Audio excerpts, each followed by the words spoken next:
Greetings of the day student. आज जो बात करने वाले हैं उस टॉपिक का नाम है understanding the type of big data problems. तो बिग डेटा में कैसे कैसे प्रॉब्लम्स आते हैं और कैसे problem NoSQL databases store करते हैं उसकी बात करेंगे। लास्ट टाइम हमने नो सीक्वल डेटाबेसेस में देखा था कि नो सीक्वल डेटाबेस जब चूज़ कर रहे हैं तब कौन सी बातों का ध्यान रखना चाहिए। ठीक है, तो अभी ध्यान रखेंगे कि बिग डेटा प्रॉब्लम्स में नो सीक्वल कैसे काम आता है वो देखेंगे, और बिग डेटा प्रॉब्लम्स बेसिकली होते कैसे हैं। Okay, so there are many type of big data problem, each requiring combination of NoSQL system, maybe a single NoSQL system, maybe a combination of NoSQL system. Okay, so after you categorise your data कि आपका data कैसा होगा, उसमें कैसी columns आएंगी, क्या क्या रो होंगी, ये सब कैटेगराइज करने के बाद we will find there are different solutions. ठीक है, तो बेसिकली पहले ये देख लेते हैं कि different different big data problems होते कैसे हैं। फाइन, तो पहला बिग डेटा प्रॉब्लम का ये आर्किटेक्चर है। जैसे कि बिग डेटा प्रॉब्लम है, दो टाइप के मेन बिग डेटा प्रॉब्लम है। आपको आश्चर्य होगा देख के कि एक तो प्रॉब्लम होता है बहुत सिंपल कैटेगराइजेशन है। क्या कैटेगराइजेशन है? एक प्रॉब्लम होते हैं रीड मोस्टली, जिनको आपको एक ही बार स्टोर करके बार बार रीड करना पड़ता है। कैसे डेटाबेस होते हैं? इमेज है, इवेंट लॉग है, डॉक्यूमेंट्स हैं, ग्राफ है, काफ़ी सारे ऐसे डेटाबेस में काफ़ी सारे ऐसे होते हैं, आपको मोस्टली उसको रीड करना पड़ता है। ठीक है, एक बार स्टोर करके रीड कर रहे हैं। काफ़ी सारे ऐसे डेटाबेस होते हैं जहाँ आपको रीड राइट ऑपरेशंस चाहिए होते हैं, उनकी अवेलेबिलिटी हाई चाहिए, अवेलेबल होने चाहिए 24/7। आपको उसमें रीड राइट करना पड़ सकता है, जैसे ई कॉमर्स डेटा है वगैरह वगैरह, बैंकिंग ट्रांजेक्शन है। You need it every time. Okay, you can not keep it out of the action. फिर इवेंट लॉग है जो रियल टाइम होते हैं, बैच प्रोसेसिंग में होते हैं। क्लिक स्ट्रीम है, ऑपरेशनल है। फाइन, फुल डॉक्यूमेंट्स उसमें कैसे होते हैं? फुल टेक्स्ट, सिंपल टेक्स्ट या एनोटेशन वाले सिर्फ, that we can decide. Event log है, उसका डेटा थोड़ा कॉम्प्लेक्स होता जाता है। जैसे आप देख रहे हैं, एक तो रियल टाइम इवेंट लॉग होता है, जब इवेंट्स चल रही हैं तभी आपको रिकॉग्नाइज करके देना होता है कि कुछ गड़बड़ है या नहीं है, जैसे मेडिकल इवेंट्स वगैरह होते हैं। एक बैच प्रोसेसिंग होता है, ओवर द टाइम आप देखना चाहते हैं। ठीक है, आपके 2-3 दिन हो गए, 2-3 दिन में आपका लॉग कैसा रहा, आपका सॉफ्टवेयर कैसा चला, कितनी बार बग आई, कितनी बार टेस्टिंग की जरूरत पड़ी, ये सब देखना है तो बैच प्रोसेसिंग होता है। ठीक है, तो उसके भी टाइप्स हैं। बैच प्रोसेसिंग में क्या होता है? क्लिक स्ट्रीम होता है या ऑपरेशन होता है। सो इस तरीके से हम बिग डेटा प्रॉब्लम्स को डिवाइड करते हैं। तो सबसे पहले मोस्टली जो उसके कॉमन टाइप्स है वो देख लेते हैं, बिग डेटा में कौन से फेमस टाइप्स है। Just a second. या so first thing is read mostly data. जैसे हमने बात की, डेटा कैसा होता है? कॉमन क्लासिफिकेशन है, data that is created once, एक ही बार उसको राइट किया जाता है, या फिर रेयरली अल्टर्ड, बहुत कम बार या रेयरली अल्टर होता है जब आपको उसमें कुछ गड़बड़ दिखती है। ठीक है, ये डेटा कहाँ फायर होता है, फाइंड होता है? डेटा वेयर हाउस में। हमें पता है डेटा वेयर हाउस क्या है, जहाँ पुराना डेटा, लीगसी डेटा स्टोर किया जाता है। ओके, और नॉन आरडीएमए स्ट्रक्चर लाइक जैसे कि इमेजेस हैं, तो इमेजेस को बार बार अल्टर करने की जरूरत नहीं पड़ती। You rarely, I mean, edit your old images. अगर आपने अभी ही जस्ट क्लिक किए तो you might edit it. Fine, but still there are big data solution या प्रॉब्लम्स। अगर बिग डेटा है, बड़ा इमेज का स्टोर है, तो आप सारी इमेजेस को एडिट करने नहीं बैठेंगे। ठीक है, वीडियो है, इवेंट लॉगिंग है, publish documents, let's say there is a publish newspaper, तो how many times you have to alter data of a publish newspaper? Mostly never. Okay, so graph data है, so काफ़ी सारे data ऐसे होते हैं जो read mostly होते हैं, तो उनके लिए हिट्स ऑन अ वेबसाइट है, और भी एग्जाम्पल्स हैं। ठीक है, तो उनके लिए हमें कौन से डेटाबेस की जरूरत पड़ती है वो हम डिसाइड कर सकते हैं। ओके, देन लॉग इवेंट्स है, जैसे हमने बात की, तो लॉग इवेंट्स कैसी होती हैं? Operational event that occur in your enterprise, you can record it in a log file. एक तो स्ट्रीमिंग हो सकता है, मतलब आपको अभी ही ज़रूरत है, स्ट्रीमिंग में कुछ गड़बड़ है कि नहीं आपको चेक करना है, मेडिकल रिलेटेड डेटा है। और एक कैसा हो सकता है? Batch processing. तो बैच प्रोसेसिंग में क्या होता है? You check it after weeks और मंथ्स कि कैसे चल रहा है। ओके, और web page click, out of memory warning on disk drive, ये सब चीज़ें आप चेक करना चाहते हैं। ओके, तो आप कितनी बार हुई हैं, कितनी बार नहीं हुई हैं।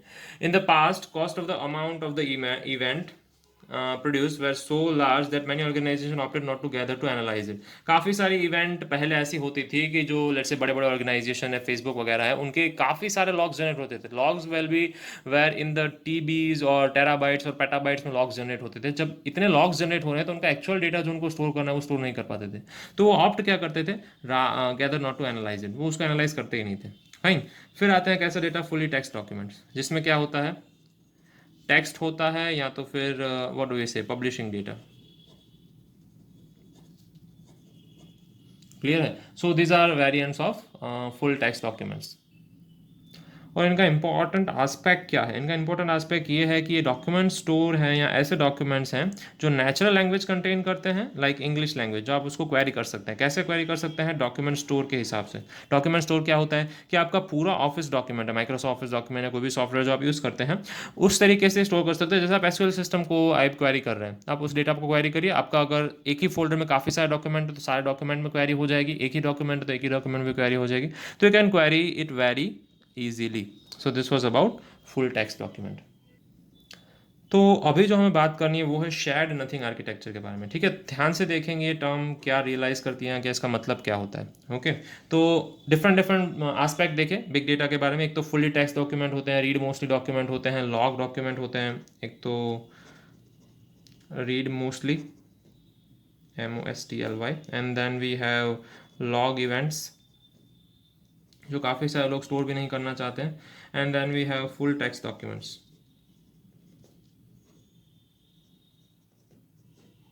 हैं ये 3 टाइप के डॉक्यूमेंट्स होते हैं जनरली।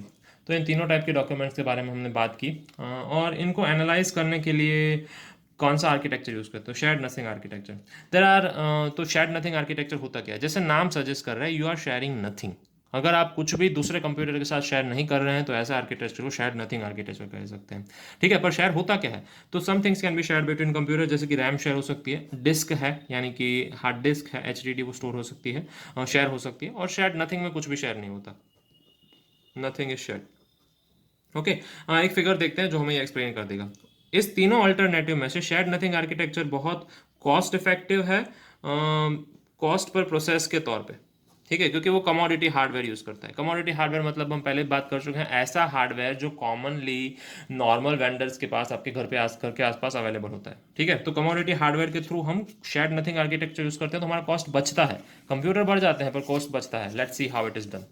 ये एक डायग्राम है, यहाँ पे हम रैम शेयर कर रहे हैं, सीपीयू है, सीपीयू के पास खुद का हार्ड डिस्क है, इसके पास भी खुद की हार्ड डिस्क है, इसके पास भी खुद की हार्ड डिस्क है। ये बस है जिसके थ्रू ये रैम शेयर कर रहे हैं। ये रैम ऑब्वियसली बड़ी होगी, 2 सीपीयू में अगर शेयर कर रहे हैं तो let's say I can expect 16 GB of RAM, fine. पर जब लैन है, इसमें शेयर्ड हार्ड डिस्क है, तो यहाँ पे 2 TB और 5 TB या 100 TB की एक हार्ड डिस्क है जो शेयर्ड है इन चीज़ों के बीच में। तो ये अगर सिंगल कंप्यूटर्स हैं तो ये ज़्यादा रैम नहीं रख सकते। लेट्स से इनके पास 4 GB रैम है, ठीक है।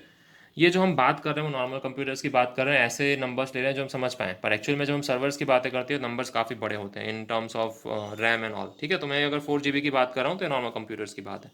यहाँ पे शेयर्ड नथिंग आर्किटेक्चर है, इसके पास खुद की डिस्क है, खुद का रैम है और खुद का सीपीयू है, ठीक है। सीपीयू शेयर नहीं कर सकते हम, पर रैम या हार्ड डिस्क शेयर कर सकते हैं इन टर्म्स ऑफ स्टोरेज, ठीक है। तो आर्किटेक्चरल डेटा पैटर्न क्या शो करती है कि हमारे जो 4 डेटाबेस है, की वैल्यू स्टोर है, कॉलम डेटाबेस है, रो डेटाबेस है, ग्राफ स्टोर है, ठीक है। ये सब जो डेटाबेस है उसमें से सिर्फ की वैल्यू स्टोर और डॉक्यूमेंट स्टोर यही कैशे फ्रेंडली है। कैशे फ्रेंडली का मतलब क्या है, उनके पास अच्छी रैम हो तो ही वो काम कर सकते हैं, ठीक है। तो बिग टेबल डेटा स्टोर है जैसे, ठीक है, वो शेयर्ड नथिंग आर्किटेक्चर के लिए अच्छे से काम कर सकता है, क्योंकि उनको क्या चाहिए कि रो और column identifiers are similar to key value stores. उनको शेयर्ड नथिंग आर्किटेक्चर, उनको छोटी सी रैम चाहिए, छोटी सी डिस्क चाहिए, अगर उनके पास अच्छी है और इंटरनेट कनेक्शन अच्छा है तो दे कैन वर्क वेल। उनके पास बस कम्युनिकेशन अच्छा होना चाहिए, तो आप डिफरेंट डिफरेंट जगह पे चीज़ें स्टोर करके रिट्रीव कर सकते हैं, fine, big table data store के लिए। और जो रो स्टोर है और ग्राफ स्टोर है वो कैशे फ्रेंडली नहीं है, ओके। तो उनमें क्या प्रोसेस नहीं हो सकता, BLOB, okay, big large object of binary file, okay.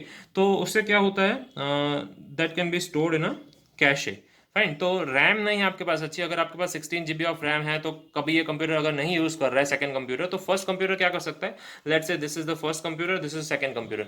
अगर फर्स्ट कंप्यूटर में रैम अच्छी नहीं है या वो यूज नहीं कर रहा है तो at the same time second computer 16 GB of RAM access कर सकता है, rather than single 4 GB of RAM in each computer, ठीक है। तो वहां पे हम कैशे फ्रेंडलीनेस यूज कर सकते हैं फॉर रो कॉलम डेटा और graph data, fine. Key value store data और graph data, my mistake, okay. So यहाँ पे जैसे लिखा हुआ है, जैसे हमने बात की वही है, for graph traversal to be fast the entire graph should be in the main memory. Graph traversal को फास्ट करने के लिए पूरा ग्राफ मेन मेमोरी में लेना पड़ता है, वो कैशे फ्रेंडली नहीं है। This is why graph stores work mostly efficient when you have enough RAM to hold the graph. तो इनफ रैम हमें कैसे मिलेगी, अगर शेयर्ड रैम है तो। आप अगर शेयर्ड नथिंग आर्किटेक्चर यूज कर रहे हैं तो आपको इनफ रैम नहीं मिलेगी, आपको अपनी प्राइवेट रैम यूज करनी पड़ेगी, ठीक है। तो different different NoSQL databases के लिए डिफरेंट डिफरेंट आर्किटेक्चर वो फ्रेंडली हो सकता है। So you have to decide which architecture is you are gonna use, fine. Similarly हमें आगे क्या चूज करना पड़ता है, डिस्ट्रीब्यूशन मॉडल, कि हम बिग डेटा के लिए कौन सा डिस्ट्रीब्यूशन मॉडल चूज करेंगे, मास्टर स्लेव या peer to peer, fine. So which will discuss in to the next lecture. तो डिस्ट्रीब्यूशन मॉडल जो है मास्टर स्लेव या पीयर टू पीयर, वो हम नेक्स्ट लेक्चर में डिस्कस करेंगे। आज हम यहाँ पे रखते हैं यहाँ तक, ठीक है। तो हमने बात क्या की आज, एक तो शेयर्ड नथिंग आर्किटेक्चर हमने देखा कि जब हम डेटा एनालाइज कर रहे हैं तो कौन सा आर्किटेक्चर हमारे लिए अच्छा रहेगा, और बिग डेटा में मोस्टली प्रॉब्लम है उनको कैसे कैटेगराइज किया जाता है, ओके। सो डिस्ट्रीब्यूशन मॉडल है जो मास्टर स्लेव होगा या peer to peer, that will see next time, okay. Have a good day.